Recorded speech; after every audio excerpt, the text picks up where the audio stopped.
14 तारीख का दिन शनिवार का दिन है, द्वादशी तिथि इस दिन विद्यमान है और इस दिन मंगल महाराज एक विशेष परिवर्तन का योग बनाते दिखाई दे रहे हैं। और ये मंगल का विशेष परिवर्तन सुन लीजिए क्या कुछ करने वाला है। मंगल इस दिन शक्ति प्राप्त करने की तरफ जा रहे हैं। मंगल इन दिनों भाग्य में चल रहे हैं, आपकी राशि में उच्च के होकर चल रहे हैं, लेकिन अस्त अवस्था में है, ना तो आपके संपर्क बढ़ने दे रहे हैं ना चीज़ें बढ़ने दे रहे हैं। लेकिन मंगल इस वक्त अपने नक्षत्र में प्रवेश करने के कारण से अब बहुत कुछ प्राप्त करने का रास्ता आपको दिखा सकते हैं। सूर्य आगे निकल चुके हैं, अस्त अवस्था में होने के बावजूद भी अपने नक्षत्र में उच्च के होने के कारण से ये कहीं ना कहीं नए संपर्कों में, आपके संबंधों में कहीं ना कहीं एक नई जान डालने के योग बना सकते हैं। साथ में शुक्र और बुध दोनों अस्त हो गए हैं, तो उन सब से कहीं ना कहीं पॉजिटिव रिजल्ट्स प्राप्त होने के योग बनेंगे।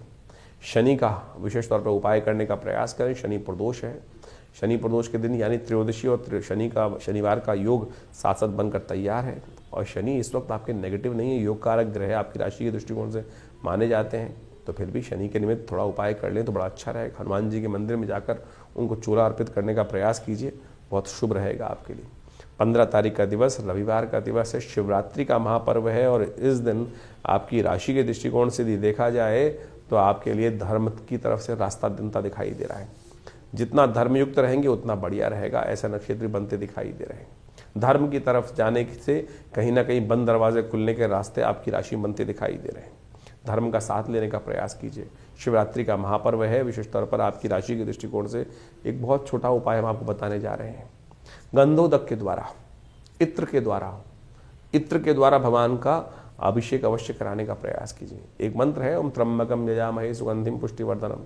कहा जाए सुगंधिम पुष्टिवर्धनम, पुष्टि का मतलब होता है जो आनंद देने वाला, संपूर्ण मनोरथों को सिद्ध करने वाला, धन संपदा इत्यादि खाली खजाने को भरने वाला योग बनता दिखाई दे रहा है। तो आपकी राशि के दृष्टिकोण से तो आप भगवान को सुंदर इत्र के द्वारा, गंधोदक के द्वारा, त्र्यंबकम यजामहे यही मंत्र पढ़ते हुए गंधोदक के द्वारा भगवान का अभिषेक करें। शिवरात्रि का महापर्व ऐसा दिवस है कि भगवान शंकर की कृपा से इस संसार में भावी मेट सके त्रिपुरारी। इस बात को ध्यान रखना चाहिए कि संसार के समस्त कष्ट भगवान शंकर की कृपा से अवश्य दूर हो जाते हैं और भगवान शंकर की कृपा प्राप्त करने का ये दिवस है। शास्त्र में बड़ी अद्भुत अद्भुत कथाएं इस दिवस के बारे में कही जाती हैं। एक तो बड़ी अद्भुत कथा है जो कही जाती है, एक लकड़हारे की कथा। फागुन का महीना चल रहा होता है और फागुन के महीने में बहुत प्राचीन कथा है कि भगवान शंकर का नाम तो अनायास भी ले लिया जाए, अज्ञानता में भी ली जाए, तब भी भगवान शंकर कृपा प्राप्त करने के योग बना देते हैं।